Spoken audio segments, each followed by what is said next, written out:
أعوذ بالله من الشيطان الرجيم. بسم الله الرحمن الرحيم.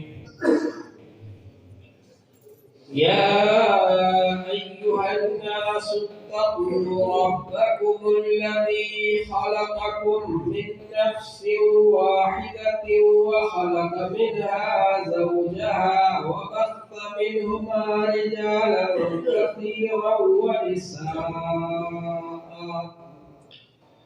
واتقوا الله الذي تساءلون به والأرحام إن الله كان عليكم رقيبا. اللہ تعالی شان کا بڑا احسان ہے، اس کا کرم ہے کہ اس نے ہم لوگوں کو سورہ فاتحہ اور سورہ بقرہ اور سورہ آل عمران کی تفسیر بیان کرنے اور سننے کی توفیق عطا فرمائے۔ اب یہاں سے سورہ نساء شروع ہو رہی ہے۔ نساء کے معنی عورتیں ہیں، امراتن کے معنی ایک عورت اور نساء کے معنی بہت سی عورتیں۔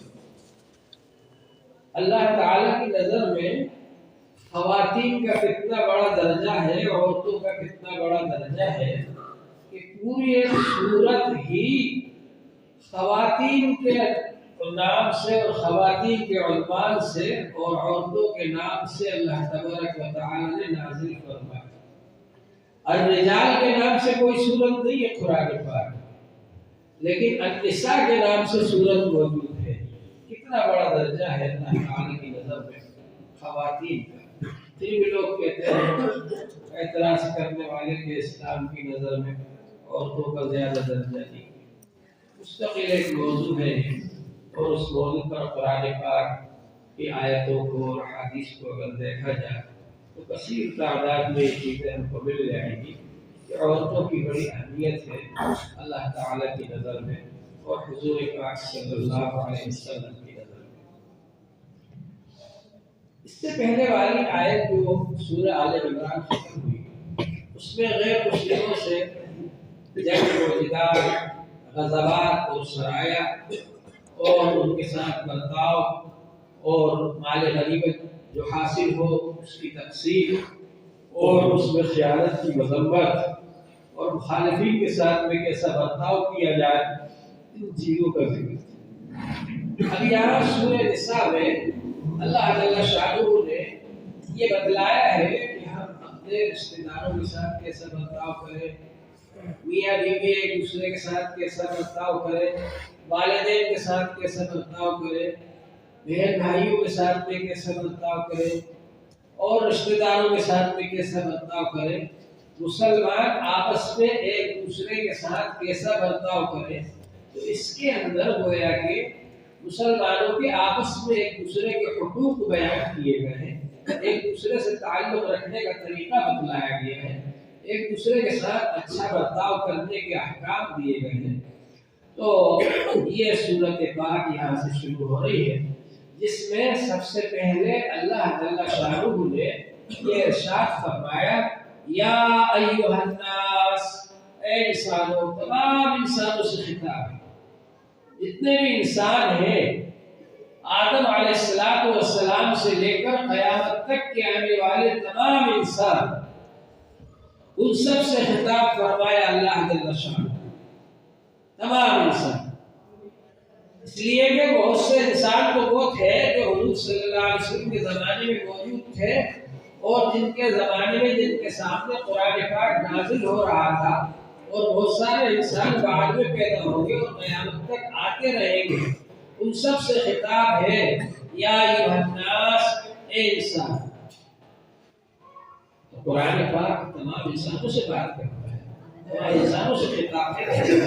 اتقوا ربکم، کیا فرمایا؟ سب سے پہلا حکم کہ اپنے پروردگار سے ڈرو۔ دو قسم کے معاملات ہوتے ہیں، ایک تو معاملہ وہ ہوتا ہے جو معاملہ کرنے سے ہوتا ہے، خرید و فروخت کا معاملہ ہے، آپ نے کہا میں یہ چیز اتنے کی خرید رہا ہوں، اس نے کہا میں یہ چیز اتنے کی بیچ رہا ہوں، یہ معاملہ ہے۔ اسی طرح سے اور بہت سارے معاملات ہوتے ہیں، وہ ظاہری طور پر ایک دوسرے سے معاہدہ کرنے کی وجہ سے، ایگریمنٹ کرنے کی وجہ سے پیش آتے ہیں، وجود میں آتے ہیں۔ لہذا وہاں تو یہ کہا جا سکتا ہے کہ آپ نے جو معاہدہ کیا ہے اس کو آپ پورا کرو۔ اس سے پہلے آیت پاک گزر چکی ہے جس میں اللہ جل شانہ نے فرمایا کہ جو بھی تم لین دین کرو، اذا تداینتم بدین فاکتبوا، لکھو اس کو، جو بھی قرض کا لین دین کرو یا جس چیز کا بھی لین دین کرو تو اس کو لکھو۔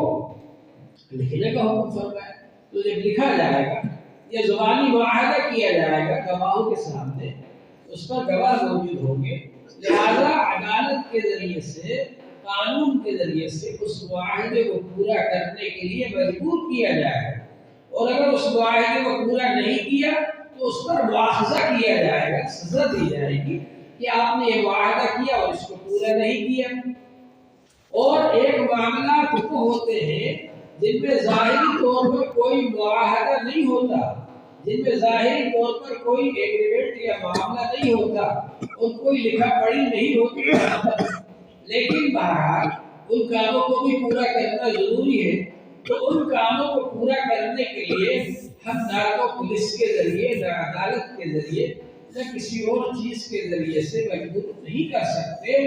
البتہ ایک چیز ہے جس کے ذریعے سے ہم سامنے والے کو ان چیزوں کے پورا کرنے پر ترغیب دے سکتے ہیں، تاکید کر سکتے ہیں، اس کا اہتمام کرنے کے لیے اس کو حکم دے سکتے ہیں، اور وہ ہے کیا؟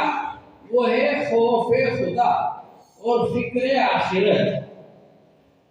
یہ ہے کہ انسان کے دل کے اندر یہ بات بٹھا دی جائے کہ ہم کو اللہ تعالیٰ کے دربار میں جا کر حساب و کتاب دینا ہے پوری زندگی کا، اور اللہ تعالیٰ ہمارا خالق و مالک ہے، اور اللہ تعالیٰ بڑی قدرت والا ہے، اور اللہ تعالیٰ کی رحمت بھی بہت وسیع ہے۔ اگر ہم نے یہ کام پورا نہیں کیا تو اللہ تعالیٰ کے دربار میں ہماری پکڑ ہوگی، مواخذہ ہوگا اور سزا ملے گی اللہ تعالیٰ کے دربار میں اور اللہ تعالیٰ کی عدالت میں۔ تو یہ دنیا کی جتنی بھی چھوٹی چھوٹی عدالتیں ہیں، ان سب کے مقابلے میں سب سے بڑی عدالت اللہ جل شانہ کی ہے، اور وہاں پر ہر انسان کو پیش ہونا ہے بغیر کسی ترجمان کے، بغیر کسی سفارش کرنے والے کے، بغیر کسی وکیل کے۔ اللہ کے دربار میں ہر انسان کو پیش ہونا ہے اور وہاں پر اپنی زندگی کا حساب و کتاب دینا ہے۔ اگر آج ہم نے یہ کام پورا نہیں کیا تو اللہ تعالیٰ کے دربار میں کیا جواب دیں گے، اور اگر وہاں سے سزا کا حکم ہو گیا تو وہ سزا بھی ہمیشہ ہمیشہ کی ہوگی، دنیا کی طرح سے سزا نہیں ہوگی کہ کچھ دن تک جیل میں رہ کر کے باہر آ گئے، بلکہ وہ ہمیشہ ہمیشہ کے لیے سزا ہوگی، جو بھی سزا ہوگی۔ تو اس سے آدمی ڈرتا رہے۔ اللہ کا خوف اور فکر آخرت اگر انسان کے دل میں آ جائے تو بہت سارے کام کو خود بخود کرے گا اور بہت سارے گناہوں سے وہ خود بخود بچے گا۔ لہذا اسلام نے ان کاموں کے لیے جن کا ظاہری کوئی معاہدہ نہیں ہوتا، ظاہری کوئی اس کا ایگریمنٹ نہیں ہوتا، لکھا پڑھی نہیں ہوتی، لیکن اللہ تعالیٰ کی یہاں جا کر ان کا جواب دینا ہے، اس بات کی تاکید فرمائی اور اس بات کا خوف دلایا انسان کو کہ وہ اللہ سے ڈرے اور ان کاموں کو پورا کرے۔ اور حقیقت یہ ہے، یہ چیز ایسی ہے کہ اگر اللہ کا خوف انسان کے دل کے اندر ہو اور آخرت کی فکر ہو تو بغیر کسی پولیس کے اور بغیر کسی CID کے انسان ہر وقت اللہ کے حکموں کو پورا کرنے والا بن جاتا ہے۔ تو اللہ جل شانہ نے پہلا حکم یہ دیا، یا ایھا الناس اتقوا ربکم، اے انسانو ڈرو اپنے پروردگار سے۔ رب کا لفظ ہے، رب کے معنی پروردگار اور پالنہار کے، جس نے ہم کو پیدا بھی کیا، جو ہم کو کھانے پینے کے لیے رزق دیتا ہے، زندگی بھی اسی نے عطا فرمائی، اور اس زندگی کو باقی رکھنے کے لیے سارے انتظامات اس نے کیے، کھانے کا انتظام کیا، غلے کا انتظام کیا، سالن کا انتظام کیا، سبزیوں کا انتظام کیا، پانی کا انتظام کیا، اور سانس لینے کے لیے آکسیجن کا انتظام کیا، ہوا کا انتظام کیا. یہ سب اللہ جل شانہ نے انسان کی زندگی کا انتظام کیا. ایسے پروردگار اور پالنہار ہے وہ.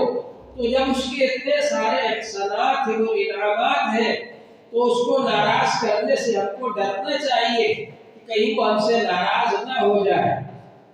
تو اللہ تبارک و تعالی سے، تمہارے پروردگار سے ڈرو.